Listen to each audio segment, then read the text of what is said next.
Good afternoon. My name is Gail Tverberg. Some of you know me as Gail the Actuary on the oildrum.com website.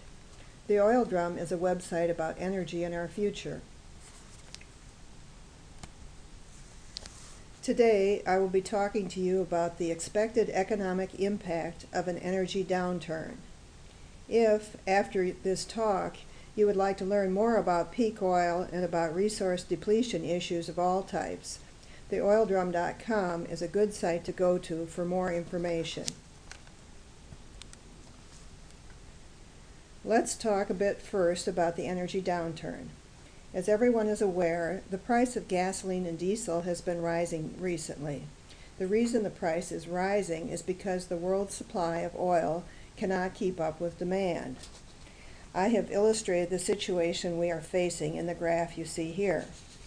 In this chart, I show demand increasing in the future at about the same rate that consumption has increased in the past.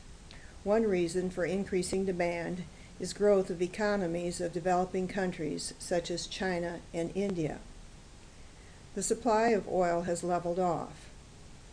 Oil production for 2007 was about the same as it was in 2005 and in 2006. Many people believe that sometime in the next few years, supply may actually begin to fall. That's what I've illustrated on this graph. Even if supply remains level, as it has in the past 3 years, there will be a growing gap between expected future demand and supply. Why does a drop in oil production make a difference? Why does the drop in the production of oil, or for that matter, any type of energy, make a difference? After all, oil doesn't cost a lot. We pay only about 4% of the U.S. gross domestic product for it. In many ways, oil is like food for your car, or food for the earth mover that makes our roads. Without food, we can't do anything. We would starve. Without oil, or the fuel made from oil, all of our big equipment won't work. Our electric power plants use other types of fuel, but if they don't have the fuel they need, we won't have the electric power we need either. Our houses will be dark. We talk about substitutes, but in the real world they are still a very long way off. Think about plug-in battery-operated cars. That's the kind that use only electricity. First of all, we really don't have this kind of car perfected. Even if we did, it wouldn't solve our need for a whole lot of other kinds of vehicles, like semi-trucks and earth-moving equipment. Suppose we did have plug-in cars perfected. We would still have to figure out how to build the cars in quantity. Engineers are looking at the possibility of using lithium batteries, but the supply of lithium isn't necessarily sufficient for making millions of batteries for cars. We also have to think about how people will pay for all of the new cars. If there isn't a good supply of oil, the old cars suddenly are worth very little. How many people are going to be able to buy a new car if they can't trade in their old car as a down payment on the new one? Scientists have looked at a lot of other solutions as well, but they all seem to be a long way off. It is hard to get people to tell us the truth about the problem. Politicians don't want to admit that there is a problem that they don't have a solution for. Even a publication like Scientific American won't admit there is a problem. They would like us to think that our scientists can fix any problem. No one wants to admit that the solutions they are looking at are a long way off.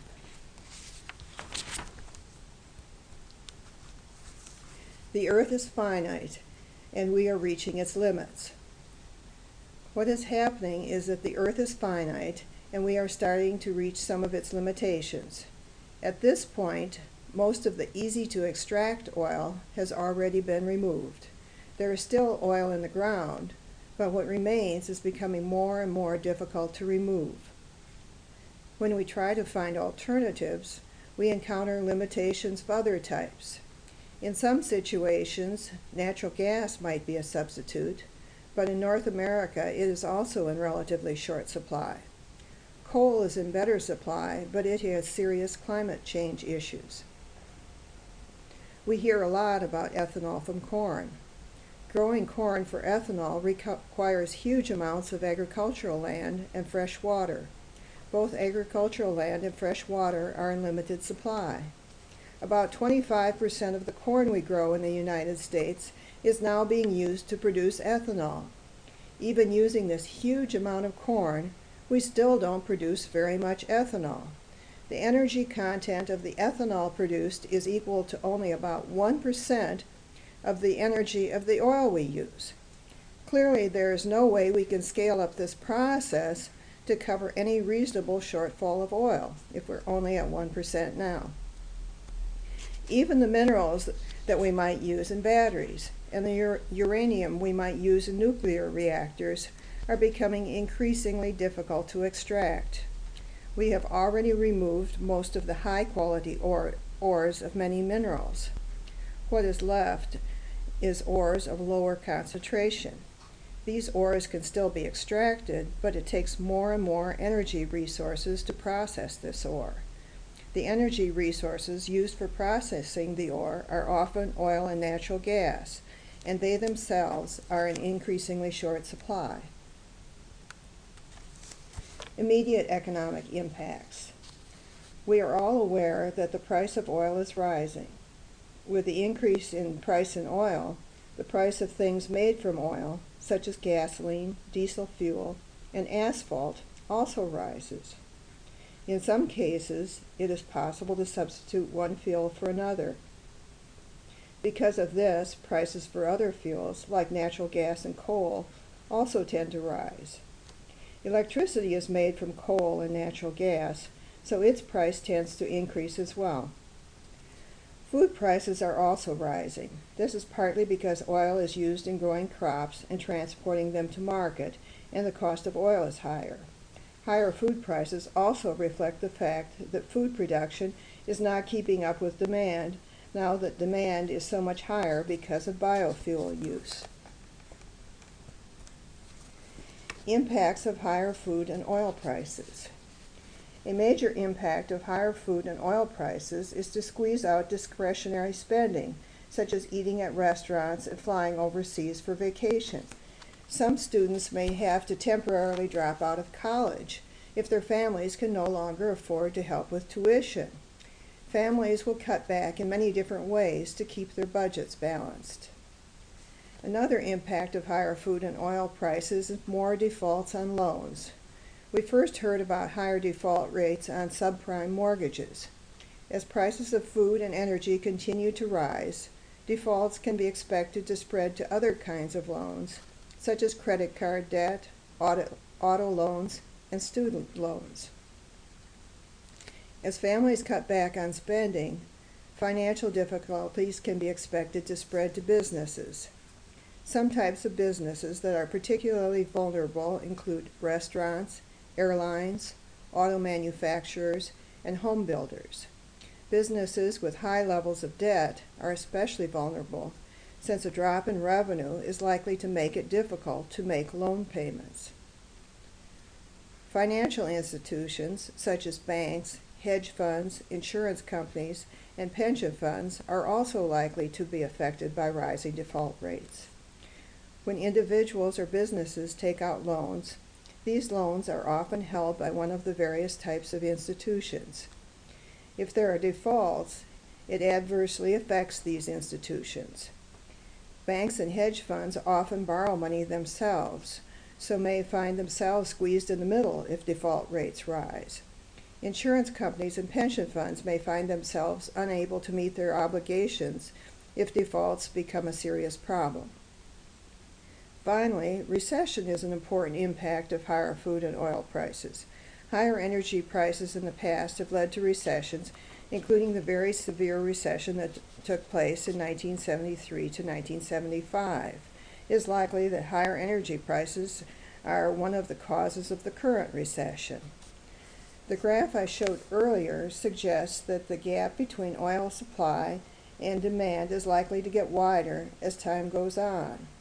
If the shortfall in oil continues to get worse and it is not possible to offset this shortfall in other ways, this recession may become permanent.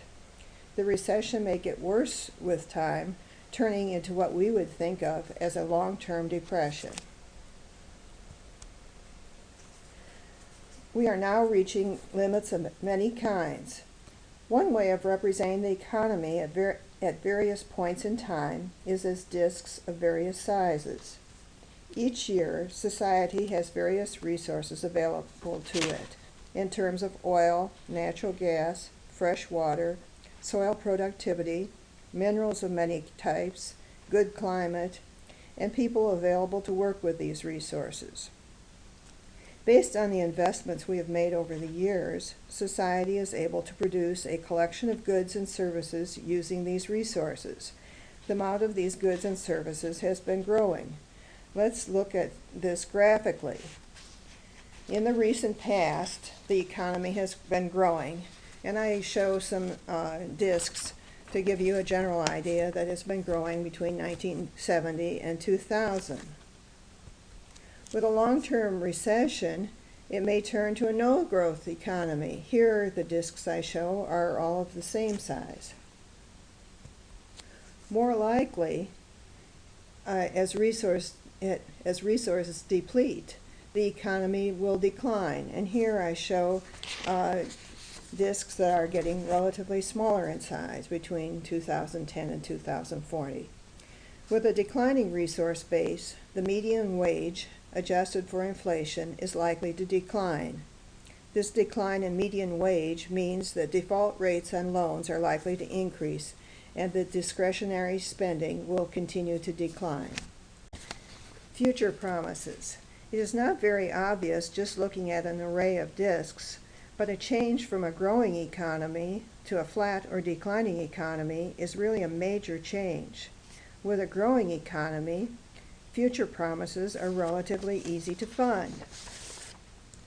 The reason promises like interest payments and Social Security payments are relatively easy to fund in a growing economy is because these payments are generally not growing as fast as the economy as a whole.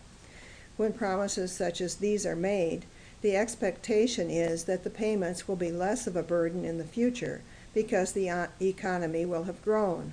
With this growth, there should be plenty of funds left over for other things. With a flat or declining economy, funding for promises becomes almost impossibly difficult. Food and energy costs become a bigger share of the economy over time because of energy shortages. Future promises like interest, Social Security, and Medicare payments also become bigger relative to the total. Little is left for everything else. I have illustrated this in another graph. The combination of the two types of increases, that is the food and energy costs, plus the cost of future promises, becomes a huge problem. There's not enough left over for everything else. You can see that on this graph, after the decline, the whole size of the circle is smaller. Lenders will soon catch on to the decline. If the economy is in long-term decline, it will not be very long before lenders start to catch on. Some creditors may actually figure out that the economy is not growing and that it is not likely to grow in the future because of energy shortages and other limits. Other lenders may only figure out that the default rate is very high, and because of the way the economy is headed, it can only go higher. Regardless of their reasoning, many lenders are likely to come to the same conclusion, namely that it no longer makes sense to offer loans. For the United States, the balance of payments deficits is very much like debt. For years, the United States has been importing nearly twice as many goods as it exports. Once trading partners realize that the U.S. economy is in long-term decline, they will realize that it will be almost impossible for the United States to make up for its export shortfall in the future. They are also likely to realize that buying U.S. Treasury bonds is not a good substitute for an even trade balance, since the Treasury bonds are likely to decline in value in the future, in terms of the goods they can buy. These issues could lead to a crisis in U.S. imports of all kinds, not just oil. The world is headed for a credit unwind. It seems likely that the world is now headed for a major unwind of credit. There has recently been a crisis in the financial markets. The crisis looks very much like the beginning of a major shift toward reduced credit availability. As energy supplies get tighter, and economic conditions are likely to get even worse. People will be spending more for food and gasoline, so will be more likely to default on loan payments. If people are out of work, they are more likely to share living expenses. This will reduce demand for houses and further depress prices of houses. I expect that the shift towards reduced credit availability will expand in the future. This may be even the great unwind, in which debt and financial instruments of all types, including derivatives, become very much less common. The real question now is what form the unwind will take. How major will it be? Will it take place in steps, or will large sections of it occur all at once? The impact of a credit unwind is very much like cutting up a person's credit cards. The person or business or government still owes as much debt as in the past, but the organization has no way of obtaining new credit. The debtor must now repay the loans out of current income, in addition to paying expenses out of income. For many, this will not be possible. Bankruptcy seems likely for many, including a large number of businesses and some governments. It is possible that a correction to the balance of payments situation mentioned previously could be part of the unwind. If this happens, imports of all kinds could drop by as much as half very quickly. Looking ahead 20 or 30 years. If we look ahead 20 or 30 years, it seems likely that the world will be very much poorer. Personal autos may be rare.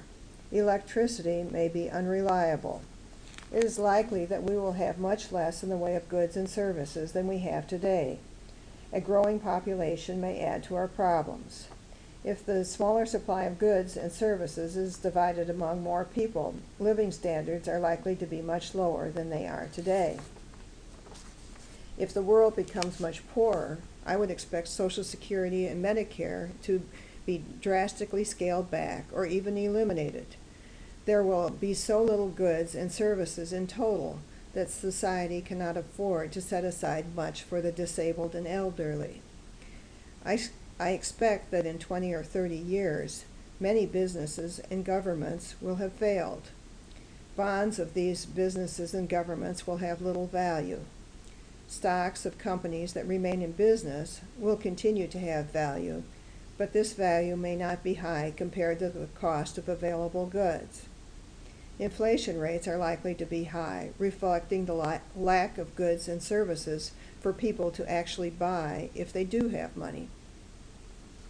Insurance companies and pension plans own stocks and bonds of other companies. When these other companies fail, the insurance companies and pension plans are likely to encounter financial difficulty as well. People who are counting on insurance companies and pension plans for benefits are likely to get nothing, or to receive benefits that are worth very little because of hyperinflation. I expect most people will choose to continue to work as long as they are physically able to work because of the poor retirement and pension benefits available. My expectation is that over the next 20 or 30 years, globalization is likely to be scaled back. A decline in air travel will make it more difficult to manage international businesses. There will be less trust for other countries because of all the defaults. Countries expecting to import goods are likely to need a corresponding amount of goods to export. Nature of the transition. The exact timing and shape of the transition from our current economic system to one that will be in place 20 or 30 years from now is not clear. We have a big debt unwind It is not clear exactly how this will work. Ideally, the transition will be a slow one planned by governments. Even if it is slow, it will not look all that slow to people who are laid off or to people who can no longer afford to drive a car. Some of these impacts may be pretty substantial for the people who are actually receiving the bad effect of these changes. It seems at least equally likely that the transition will not be smooth. Many people talk about the possibility of some type of implosion if our current debt situation cannot be straightened out, or if rising food and gasoline prices make the debt situation worse. We would like to think that our current financial system can handle multiple failures by banks, money markets, hedge funds, and insurance companies. It is possible, though, that these failures will cascade through the system because each institution owes money to multiple other institutions. If too many institutions fail at once, it is possible that the safety nets in place for the financial system will not work. A lot of people could lose a lot of money overnight from multiple failures of institutions holding our money. There is a second way cascading failures of financial institutions could work out badly. Suppose multiple failures cascade through the financial system and regulators actually succeed in keeping financial institutions propped up. It is possible that all of the extra cash added to the system may cause rapid inflation or hyperinflation. If this should happen, we might all find that our money will purchase very little. We still have it, but it purchases very little, almost overnight. Our bank accounts would still be full, we just wouldn't be able to buy much of anything. Unfortunately, the current safety net in case of cascading failures is fairly limited. Treasury Secretary Henry Paulson has proposed a new regulatory structure that would be wider ranging and presumably provide a better safety net. Getting agreement on what this new regulatory structure should be like is likely to take months. In addition, once a new structure is agreed upon, it is likely to take at least another year or two to fully implement the new plan. Meanwhile, the problem with failing financial institutions is a very current one. If recent trends continue, it is possible that several large financial institutions may fail within the next few weeks or months. If failures occur this quickly, it is doubtful any new structure will yet be in place. We can only hope that ad hoc methods, such as those used by the Federal Reserve so far, will be successful in keeping things patched together. Healthcare services in the future. Since this talk is part of a series of talks related to public health, I will close by making a few comments about changes I expect in the healthcare field. I expect that over the next 20 or 30 years, healthcare services are likely to be drastically scaled back. In a poorer world, I expect that services of all kinds are likely to become less important relative to actual physical goods, and medical services will not be an exception. Fees paid to physicians are likely to be scaled back even more than healthcare services in general, because few will be able to afford the high fees physicians currently charge. Public health may become more important rather than less. If people are poorer, they may look to the government to provide some basic level of service. We might do well to look at how some of the poorer countries are handling health care now for some ideas as to what we might do in the future. If there is a shortage of oil, transportation is likely to be an issue for both healthcare employees and for patients. Smaller facilities within walking distance of patients may become more important. Because we are running into limits in so many ways, I expect that electrical interruptions will become more of a problem in the next 20 or 30 years. These may even become a problem early on for a whole host of reasons, including lack of water for cooling, lack of fuel for power generation, and poor upkeep of the electrical grid. Healthcare providers would be wise to plan for the day when elevators and electronic records may not be available. In conclusion, I am sorry all of these predictions are very downbeat. As the world reaches its limits, it is clear that the growth paradigm that we are used to will have to end. Decline is in fact quite likely. The financial world does not deal well with the economic decline, so economic problems are likely to be among the more severe ones facing the nation and the world in the years ahead. Thank you.